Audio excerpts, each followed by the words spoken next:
কারো পায়ে বেরি, কেউ পড়েছে ঘুংরো, কারো মাথায় রঙিন টুপি, আর সবার হাতেই লাঠি। তারা যুদ্ধ করছে ঠিকই, তবে তা মোটেও প্রাণঘাতী নয়, বরং ঢাক ঢোল আর কাঁসার তালে তাল মিলিয়ে চলে এই ছন্দময় লড়াই। আমি খেলে 35 বছর, আমার বাবা এক প্রস্থান চলে গেছে, তার আগে এক প্রস্থান চলে গেছে এই খেলা খেলতে। এমন দৃশ্য দেখা যায় ঢাকার ধামরাইয়ের কুল্লা ইউনিয়নের সিটি গ্রামে। এলাকাবাসীর উদ্যোগে আয়োজিত এই লাঠি খেলা দেখতে স্কুল মাঠ জুড়ে ছিল মানুষের ভিড়। উৎসবের আমেজে মেতে উঠেছিল শিশু থেকে বৃদ্ধ সবাই। বিয়ে শাদী হলে আমরা আনন্দ করি, মুরব্বীরা 100 বছর ধরে করে গেছে, আমার এখন 70 বছর চলছে, আমরা দুজন আছি এখন বর্তমানে, আমরা দুজনে খেলাধুলা করি মানুষের ছাড়বে।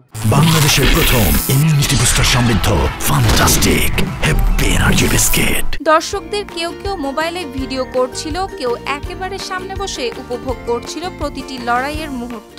এর আগে এই ধরনের খেলা আমরা আর কখনোই দেখি নাই, আর এইবার প্রথম দেখলাম আমাদের বড় ভাইয়ের মাধ্যমে।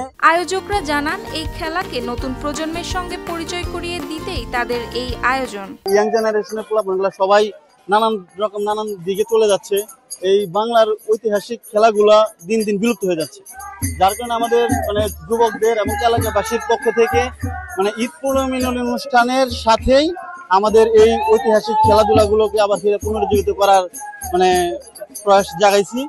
আর এখানে আমাদের দেখা যেতে আশেপাশে যে সমস্ত গাছগুলা কেটে ফেলতেছে, কেউ ওইরকম ভাবে কোনো গাছ রোপণ করতেছে না।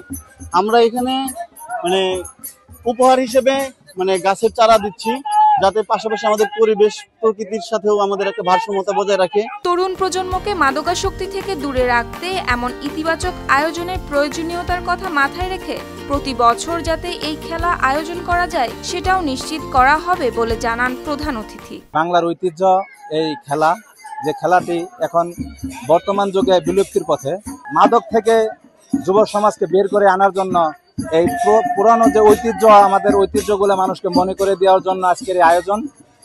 হয়তো আজকে ক্ষুদ্র পরিসরে এই আয়োজনটা করা হয়েছে, আমরা চেষ্টা করব অদূর ভবিষ্যতে আরো বৃহত্তর আকারে এবং বড় পরিসরে এই অনুষ্ঠানগুলা যেন আমরা করতে পারি। খেলা শেষে শিশু থেকে বৃদ্ধ সবাই একটাই দাবি জানায়, এমন আয়োজন যেন থেমে না যায়।